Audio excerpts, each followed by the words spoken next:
धर्म पूर्वक अर्थ कमाओ, पाप का पैसा नहीं। खूब भगवान नाम जप, भगवत कीर्तन, ये परम पुरुषार्थ है, इसी से भगवत प्राप्ति हो जाएगी। और ज्यादा प्रपंच करने की जरूरत नहीं। क्षमावशी कृतिर्लोके क्षमया किम न साध्यते, शांति खड्गः करे यस्य किम करिष्यति दुर्जना। जब तुम धर्म मार्ग में चलोगे तो दुर्जन लोग तुम्हें परेशान करेंगे। तुम्हारे पास ढाल और तलवार है जैसे, तो शत्रु को परास्त कर दोगे, उसके वार को सह लोगे। तो ढाल क्या है? क्षमा।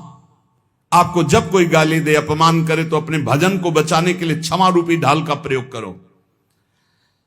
और दुर्जन जब प्रहार करते हैं, निंदा करते हैं, अंदर से काम क्रोध आदि, तो शांति रूपी तलवार से काट दो। शांत रहो, चुप रहो, क्षमा कर दो। क्षमा रूपी ढाल, शांत रूपी तलवार, इससे आप क्रॉस करते हुए चले जाओगे भगवत मार्ग में आगे।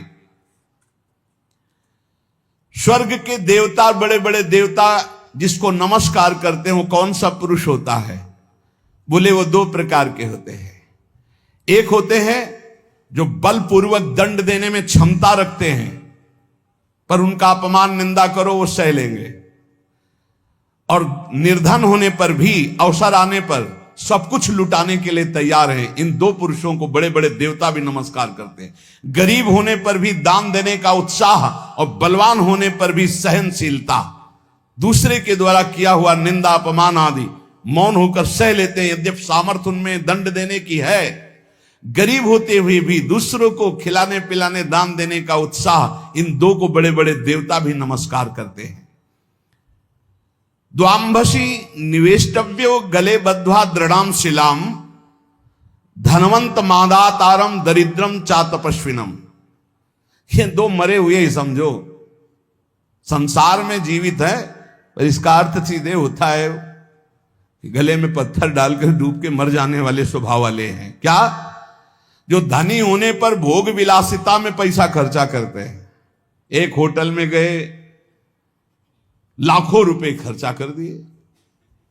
अरे 250 ग्राम आटा नहीं खा सकते हो? कितने का 250 ग्राम आटा होता है? 1-2 कटोरी दाल सब्जी ले लो, 2-4 रोटी ले लो, खा लो। प्रकृति के पैसे को बर्बाद करते हो।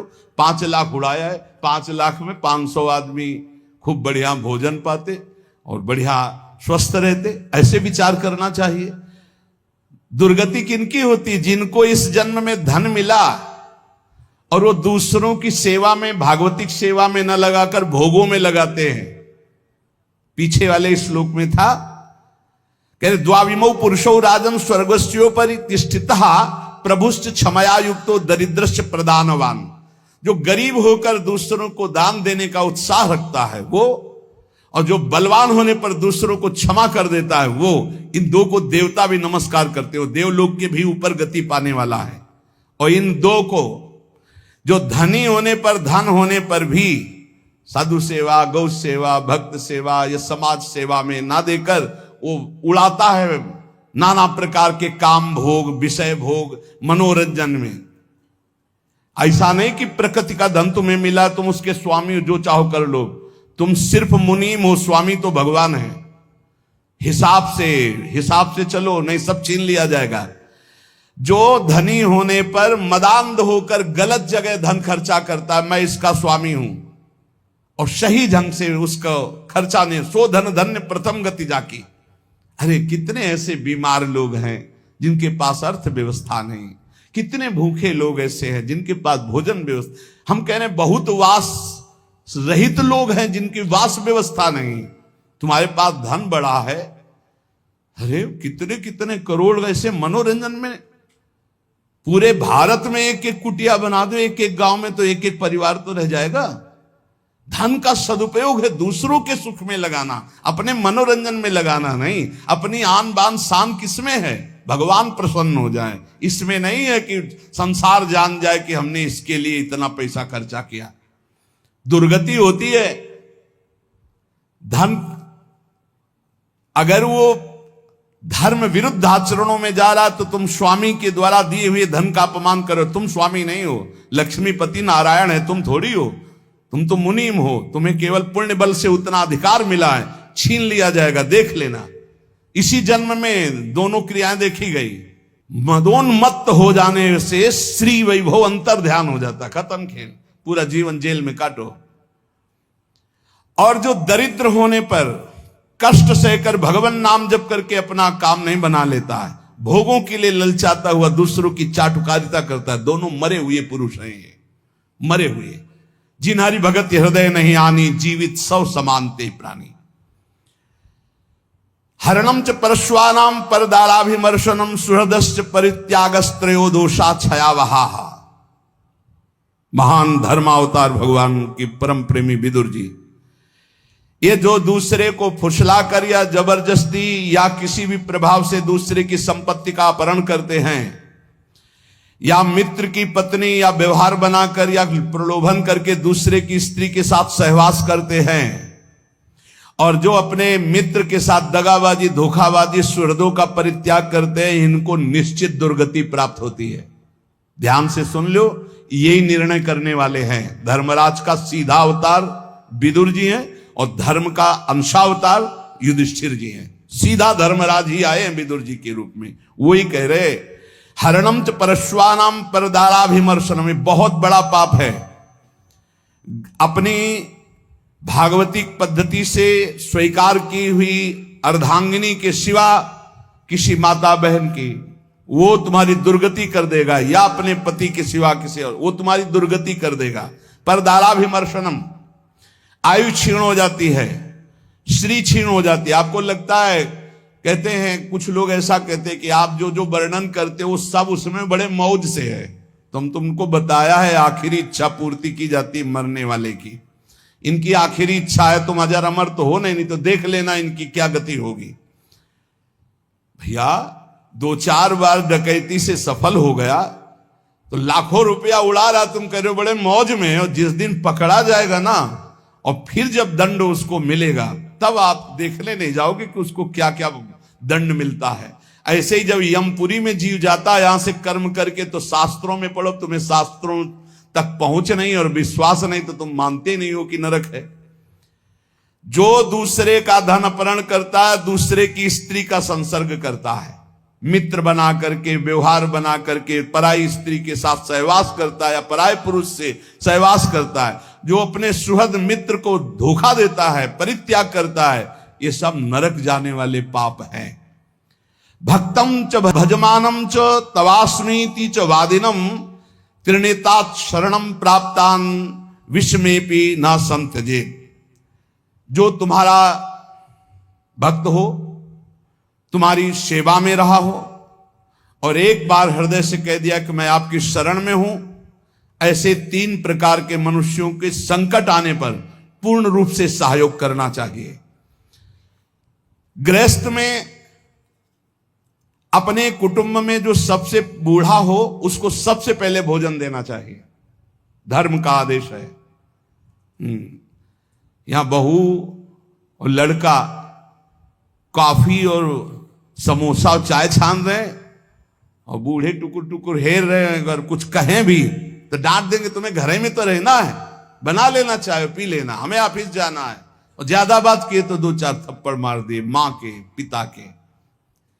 कुटुंब में सबसे पहले भोजन का अधिकार किनको है?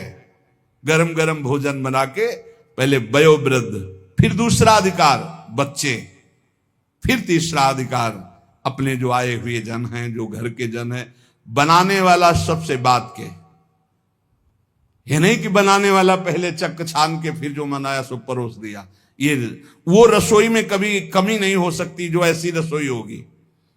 एक अन्नपूर्णा जी का कृपा प्रसाद होता है उस रसोई में। रसोई में कभी भोजन पाया ना जाए, रसोई कभी जूठी ना हो, बाहरी कोई रसोई देख ना पावे, रसोई पर्दे में रहे और पवाते रहो। आप देखो अन्नपूर्णा कैसे आप पर कृपा करती है।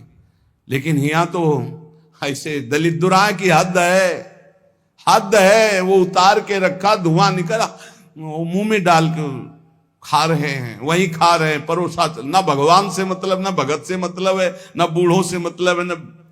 ऐसी दलिद्रता छाई हुई है रसेंद्री जनेन्द्री की, पूछो मत। ध्यान से सुने, इसीलिए महापुरुषों के वचन सुना रहे। आज से जो सुन रहे हैं, भोजन में सबसे पहला अधिकार रसोई में वयोवृद्ध का है। हम कह रहे ठाकुर जी को भोग लगा दिखा के उनको पवाओ, पहले बच्चों को पवाओ, जो और अपने जन उनको। रसोई करता वो सबसे बात के, जो घर का स्वामी बनने का अधिकार रखते हैं उनको सबसे बात के पाना चाहिए, पहले सबको पवा देना। मुखिया मुख सो चाहिए, खान पान सो एक भी ऐसा कोई भोजन का पदार्थ ना हो जो किसी को ना दिया गया हो। छुपाव नहीं होना चाहिए। रसोई में जो बने सबको, पंगत में जो परोसा जाए सबको, नहीं परोसा ही ना जाए। ध्यान रखना, नहीं इससे अपराध लगता है। 20 को कुछ और, 30 को कुछ और, 50 को कुछ और, ऐसा नहीं। एक मुखिया मुख सो चाहिए, खान पान सो एक। घर में जो चीज बनाओ वो सबको बराबर दो। ऐसा नहीं होना चाहिए कि आप अपने लिए कुछ अलग, उनके लिए कुछ अलग। जब अपनी मोह वृत्ति होती है, सत्संग का ज्ञान नहीं होता तो अलग अलग होता है, बहुत विचित्र होता है, बड़ा अपराध बनता है। दूसरा, अपने संबंध में जो संकट में पड़ा हो तो बिना बुलाए अपने आप जाकर उसका सहयोग करना चाहिए। तीसरा, यदि अपनी बहन संतानहीन हो, व्यवस्था ना हो और वो अपने पास रहना चाहे तो आदर के साथ पूरे जीवन उसको रखना चाहिए।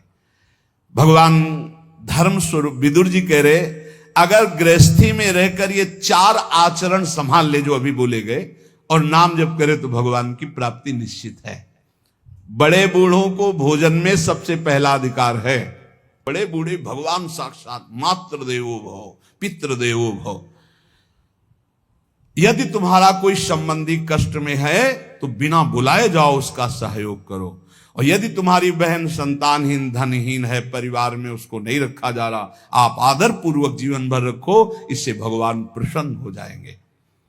षट दोषा पुरुषेणे हातव्या भूति विच्छता, निंद्रा तंद्रा भयम क्रोधम आलस्यम दीर्घ सूत्रता। ये 6 दोष जिसमें होते हैं उसे भगवत सिद्धि प्राप्त नहीं होती।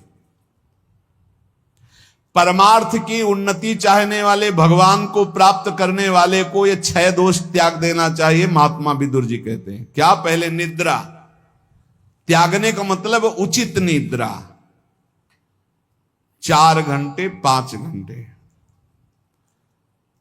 इसके बाद 6 घंटे उसके आगे जुड़ता है जो बहुत मेहनत करता है। 7 घंटे उसके आगे जुड़ता है जो गृहस्थी में है, थोड़ा भी परमार्थ में अगर अभी चलना शुरू किया है। इसके आगे जो सोते हैं वो भगवान जाने। और कलयुग की रीत ऐसी हो गई, वो कह रहा था कि हम सबको नरक पहुंचाएंगे। सूर्य उदय होते समय जो सैया में पड़ा सोया होता है उसकी बुद्धि, उसकी श्री कीर्ति, आयु, ये सब नष्ट होता है। और प्रायः इस समय हमें लगता है कि 100 में 30 जगते होंगे और 70 सोते होंगे सूर्य भगवान के उदय होने, या और प्लस हो सकता है, और प्लस हो सकता है। 4 बजे जग जाए वो तो बहुत बड़ी बात है। हम कह रहे हैं 5 बजे, हम कह रहे हैं ऐसे जग जाओ कि सूर्य भगवान उदय हो रहे हैं, आप जल्दी से नहा धो के 2 चुल्लू अर्घ तो दे दो। भुवन भास्कर पधारे, अर्घ देने की तो बात जाने तो 11 बजे दिन तक सोते हैं। हमें लगता है इनकी जिंदगी क्या है जो 11 बजे दिन तक सोते। 11 बजे तो विश्राम का समय दूसरा आ जाता है। 1 बजे रात के जगे तो 11 बजे तो थोड़ा विश्राम का समय आ जाता है। ये 11 बजे तक जगते होंगे तो राजभोग कब पाते होंगे? फिर इनका शयन भोग तो निशाचरी ही होता होगा रात्रि में 11 के बाद, नहीं 2 बजे सोते होंगे। 3, 4, 5, 6, 7, 8, 9, 10, 11, मतलब कम से कम 9 घंटे सोते हैं। ये जिंदगी ठीक नहीं, इससे पूरा का पूरा आपका परमार्थ नष्ट हो जाएगा। विदुर जी महाराज कह रहे, एक बार कुछ ऐसे नाइट ड्यूटी वाले जन हैं, तो हमें लगता है अगर ऐसा कुछ हो तो सूर्य उदय के समय उठ जाओ, हाथ मुंह धो करके यार सूर्य भगवान को प्रणाम करो और थोड़ा नाम जप करो, फिर सो जाओ। अगर आप रात में जगे ड्यूटी पर सूर्य उदय के होते समय अगर सोते मिले तो आपके सुकृत नष्ट हो जाएंगे। पक्का समझो, आपका श्री वैभव क्षीण हो जाएगा। आपको लगेगा बहुत धनी है। ये धन कितने मिनट का भैया, आंख मुंदी खत्म खेल जाएगा यहां का बैंक बैलेंस। हम उस धन की बात कर रहे हैं जो तुम्हें जन्म मृत्यु के चक्र से छुड़ाएगा। पहला है निद्रा, इस पर शासन करो। दूसरा है तंद्रा, तंद्रा का मतलब होता है ना नींद है ना जागृत है, वो एकदम खोए रहते हैं, ऐसे चेतना में आए, ना सो रहे हैं ना जग रहे हैं। सोने का मतलब था सोने में एक अलार्म बजता रहता, वो पता चल रहा है कि सो रहा है। और एक तंद्रा होती कि उसमें अलार्म नहीं बजेगा, वो चल रहा, वो तंद्रा। और तीसरा भय, किसी ने हमसे पूछा कि आपको भय है? मुझे लगता है आपको कभी कोई भय नहीं, क्योंकि आपका सत्संग सुनते हैं।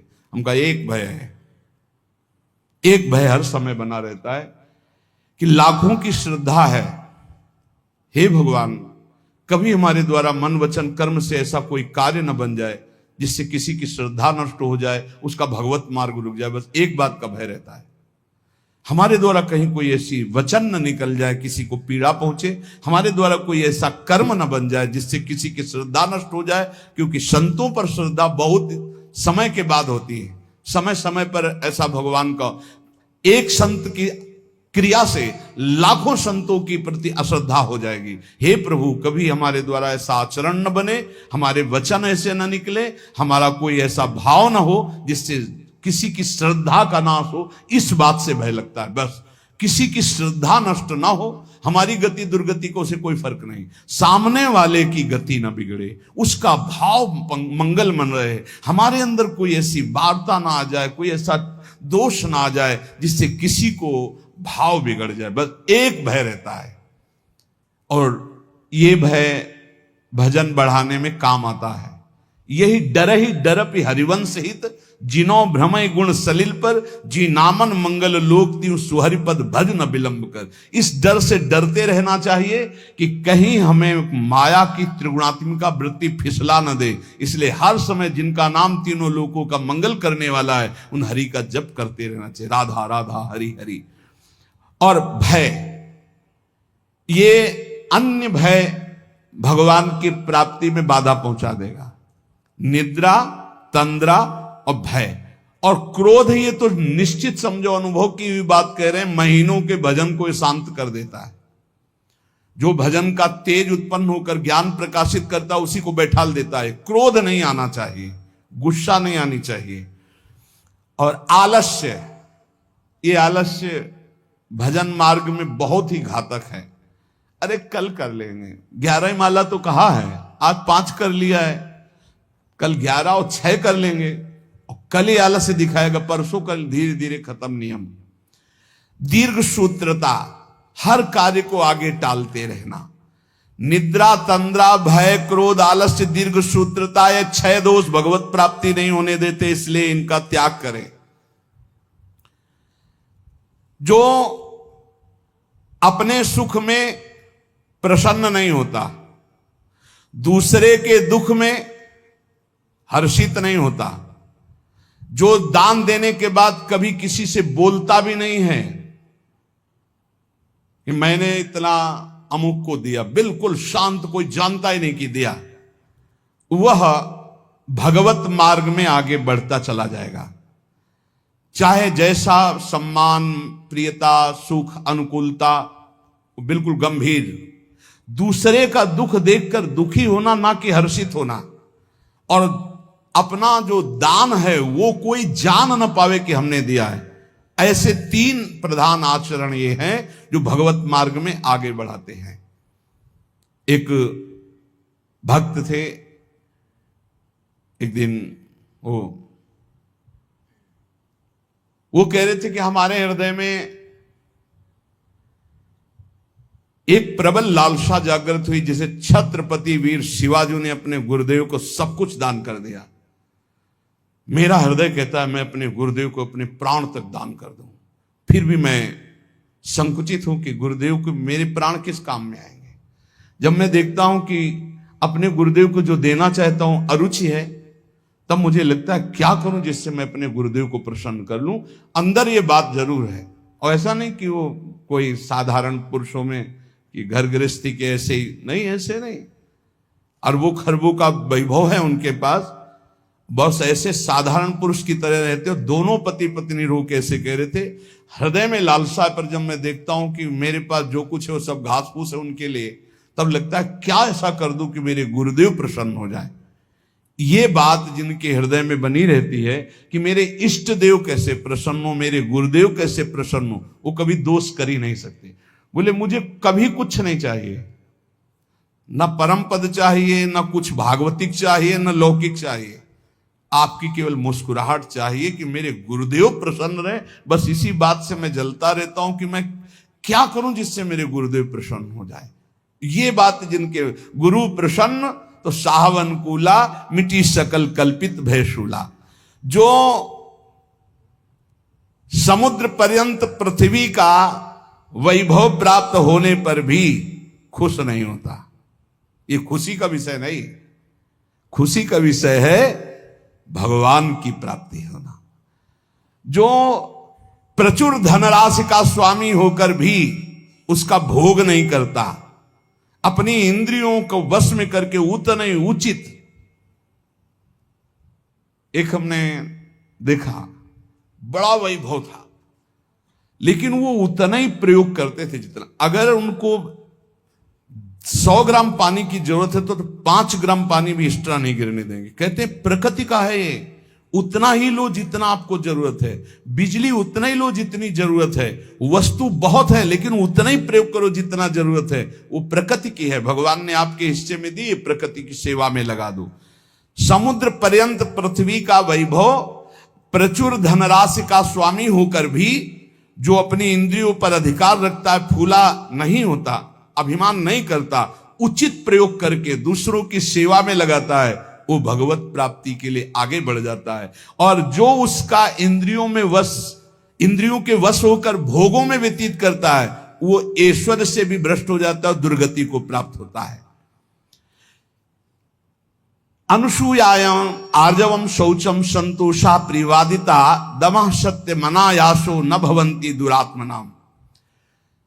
किसी के गुणों में दोष ना देखना, सरल स्वभाव रखना, पवित्र वस्त्र, पवित्र शरीर, पवित्र विचार रखना, संतोष, प्रिय वचन, इंद्रियों को भोगों से हटाना, सत्य भाषण करना और क्लेश तनिक भी मन में ना आने देना। संतुष्टायन के हर स्थिति में प्रसन्न रहना सीखो। बोले ये भगवत प्राप्त होने वाले पुरुष के लक्षण हैं। फिर देख लो, किसी के गुणों में दोष ना देखना, अर्थात किसी में दोष दर्शन न करना, किसी में भी। एक ने 2-3 दिन पहले एकांतिक में प्रश्न किया कि हमारा संतों के प्रति दोष दर्शन होता है, क्यों? क्या आपको दोष दर्शन होता है? क्या आप संतों से? पता नहीं, ऐसे मन हमारा नहीं। तुमका तुम्हारा मन पापी है इसलिए दोष दर्शन करता है, पाप है तुम्हारे अंदर इसलिए दर्शन होता है। अगर पवित्र हो जाए, भी चश्मा ठीक हो तो देखो आप।